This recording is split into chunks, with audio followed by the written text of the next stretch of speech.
I have a mannequin head with hair. I have a magnifier. I have a water bottle with single ply thin toilet tissue. And I have a package from the UK, and I'm standing in front of the map because I am an Anglophile. And this one is from, it's like it's a little north of London, it's a small town. And I'm excited to do this sharpening evaluation. I'm not crazy. We have an international Scissor Sharpeners Association that's all over the world. And it's totally subjective. I damage the shears, I look at the shears, I evaluate them, but you're also going to watch me evaluate them. And I wish I could give you a spoiler alert now and tell you, hey, this person's going to pass or this is going to be really interesting. They're not. But I have no clue. You're going to have to watch this with me. But I will announce his name if he does really, really well. If he doesn't do well, I'm not going to say anything. But if you're new to my channel, and I know I keep repeating this, but my analytics show that like at least half of you have never seen me before. And I'm Bonnie McGowan. Business is Bonika Shears. And I train sharpeners, but I also like people to be the best sharpeners they can be. So even as people, I have no idea who trained them, how they learned, what equipment. I'll look at the shears that they've sharpened and tell you what I see and whether they could improve or they look great or whatever. And that's what we're going to do today. Now, I give all of them a written test. So let me check it over really quick and see if he's missed anything. No one ever flunks a test because they flunked my written test, because I'll tell you the answers. I've got like 25 shears sitting here for me to sharpen when I get through, and I'm just postponing it. I'd rather all of you worldwide to be great sharpeners. And I just get the fun stuff that come in that other people can't sharpen, or I have a shear back there that was thrown into the wash machine I'm supposed to fix. That should be an interesting video. But I don't like to just sit there and sharpen one shear after the other. I'll let y'all do that. So let's look at this. Finer grit. He's got a question mark by this one, but he still answered it right. Yeah, he's answered them all right. So I'm going to pick the one that he put a question mark by and read that to you and see what you think. Put in your comments what you think the answer is and why you might put a question mark by it or maybe disagree with me. So question number 4 is, what is the optimum angle? That's the best angle for a convex shear to cut sharp without pushing. So the choices here is A, 35 degrees, B, 40 degrees, C, 45 degrees, or D, 55 degrees. What do you think? The answer he gave and the answer I'm expecting is 45 degrees. I'm not my background is science, but not physical, not a physical engineer.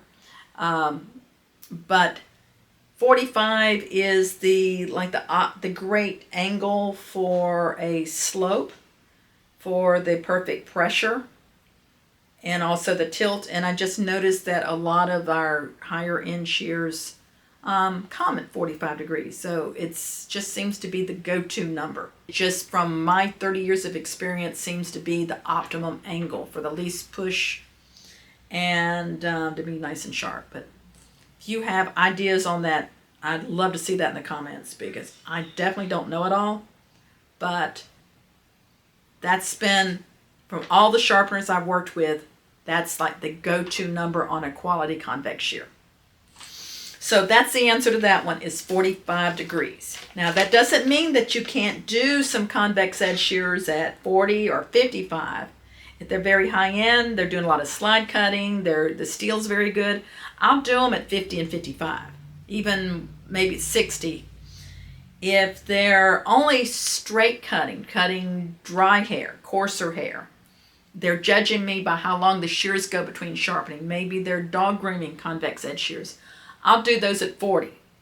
And 35, I have been known to do some at 35, but they've got to be some that someone else has wrecked, and that's the only thing I can get out of. 35 is pretty common for beveled edge. So, with that being said, hello UK. We're going to take a look at these shears. You like my Sharpeners Jam t-shirt? We have a Sharpeners convention every year, online and in person, so I hope you can come. And plan now. I should be announcing the date soon so that those that are coming from out of the country will find it a little easier to get here. So I'm wrapping these. He's packed them well. And he's got a bevel and a convex that I've damaged and that he's sharpened. So let's look at them. So I'm sitting here at Jean's desk today because it's morning and Jean doesn't wake up and gets in here about 11. And I clean off his desk for him every once in a while. But it'll always have, that's a real Coke. That's not a Coke Zero. Shame on you, Jean. Okay, so let's take a look at these. I'm going to slide this out. We have a bevel and a convex edge.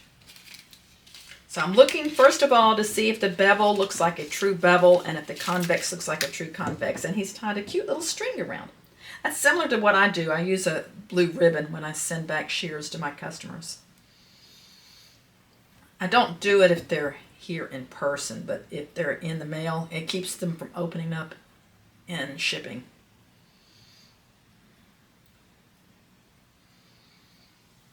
So, oh, those look nicely convexed. These look good. Those are true convex. Good going so far. Bevel? Yep, these are bevel. What I'm looking for on the bevel. So if you do the certification, at the end, if you watch the end, I'll tell you how you can do the certification. But on the bevel, one side is serrated. And I want you to leave that serration alone. You're just basically sharpening the one side. It's super, super easy. It's the people that overdo this scissor that mess it up. So they both look good. So, if they cut good, we'll see. And I test them on two things. One is the super thin toilet tissue, which tells me if all the nicks are gone and all the burrs are gone. And if I wet this, it's even a better test. And here's the beveled edge first. I'm going to pull it out. And a lot of people have a hard time with this, but you see how I'm holding it with these fingers here and that thumbs out? I want to do the least pressure possible and close slow and pull it straight down. Oh, it pulled a little bit at the tip. Did you see that? Little bit of a pull.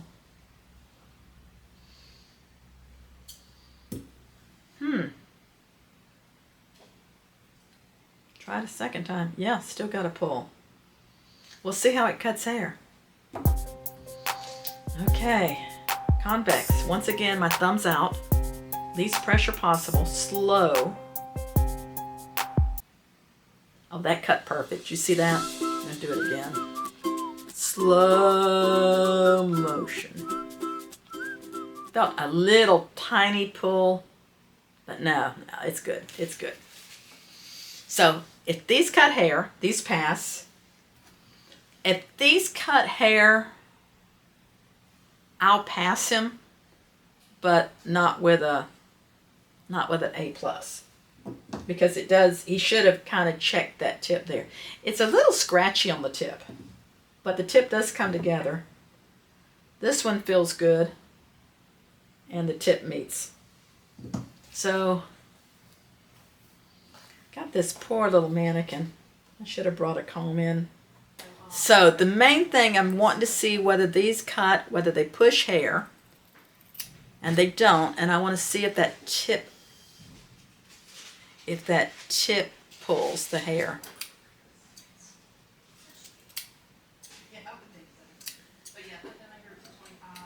It doesn't pull the hair, so this passes.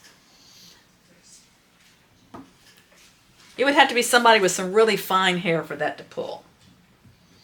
Okay, let's see how this one cuts. Ooh, nice crisp cut. No pulling. Look at there. The hair just flies off there.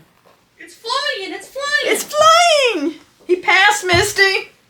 Should I reveal his name? Yeah, it'll be funny when it's a female and you keep saying he. Well, here, you read the name. That's why you're telling me to read it, huh? Yeah. Simon Wells. Yay, Simon at the UK. I think we need to go visit him. What do you think, Misty? Yep, we're going to go in 2025. We will be there. Really? Are you really? Yeah, October.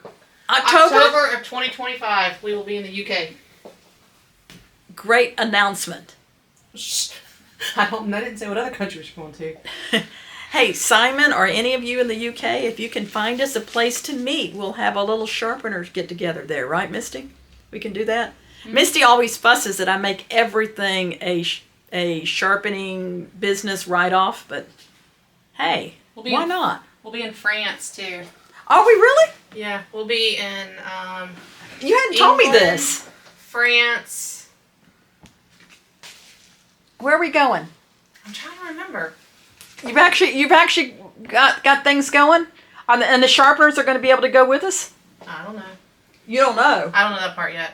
I'm trying to decide between going... I thought they said Italy, but Italy wouldn't make sense. So it's got to be Spain. Well, Spain, we've got Luis Raposo there in Spain, and...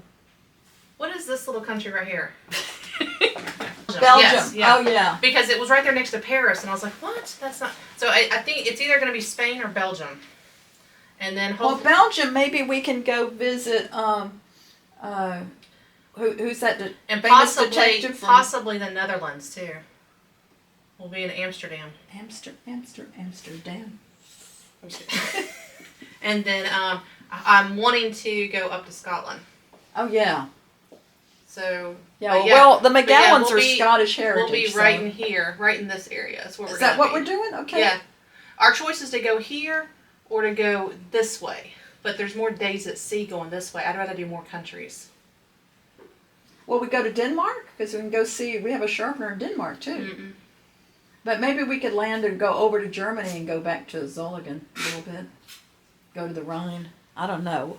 We'll let you know. This was an announcement I just found out from Misty. But see, I get really confused because, you know, when I think of the United States, I'm thinking it's far to go to another country, and y'all are just like, boop, right there. I mean, this would be like going from Georgia to Alabama to South Carolina. I mean, this is just like regular day trips for us. Yeah, we could get a train and take it where, who knows where. Let us know. Yeah, because our choice is to do here or to fly in here and do this area. The Mediterranean area. But I think we need 2 trips, but put in the comments below where you want us to go.